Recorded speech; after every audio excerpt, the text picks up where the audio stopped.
अस्सलाम वालेकुम दोस्तों। तो ये है आज की हमारी सहरी। फिर हमने देखा थोड़ा सा ध्यान भटकते ही मेरी बहन ने मेरे अंडे में से जर्दी निकाल के बिल्ले को खिलाना चालू कर दिया। फिर आ गए थे फजर की नमाज पढ़ने। फिर नमाज पढ़ के निकले तो दोस्तों से मुलाकात हो गई। फिर आ गए थे आज सीधा मस्जिद से घर। फिर निकल गए थे दोस्तों के साथ सुबह 8:30 बजे पेपर के लिए। फिर सेंटर पहुँच के थोड़ा रिविजन करके चले गए थे पेपर देने। फिर पेपर दे के नहा धो के निकल गए घर से जुम्मे की नमाज के लिए। फिर मस्जिद आके हम लोगों ने सुना खुतबा। फिर नमाज पढ़ के आ गए थे दोस्त के घर PS5 खेलने।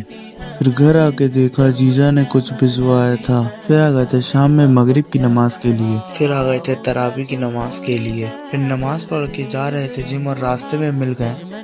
फिर आ गए थे जिम और स्ट्रेचिंग करके वर्कआउट चालू कर दिया। फिर वर्कआउट कंप्लीट करके टिर्री वाले ने बाइसेप फ्लेक्स किया। फिर अली भाई ने किया बैक फ्लेक्स। फिर वर्कआउट कंप्लीट करके निकल गए घर के लिए। फिर अंडे की ट्रे लेके निकल गए घर के लिए।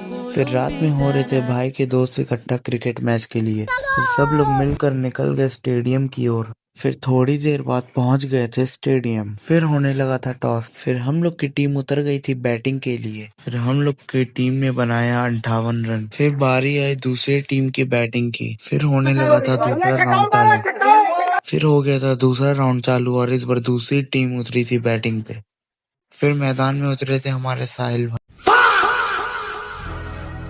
फिर 3 मैच खेलने के बाद निकल गए घर के लिए। और घर जाते हुए रास्ते में प्लान बन गया बाहर सैरी करने का। और रास्ते में फिर से होने लगी मैच के बारे में बातें। फिर होने लगी किसी और दिन दोबारा क्रिकेट खेलने जाने की प्लानिंग। फिर आ गए थे सारे लोग जफर सहरी करने के लिए। और फिर आ गया था हमारे सहरी का नाश्ता और इसी के साथ आज का व्लॉग भी समाप्त होता है।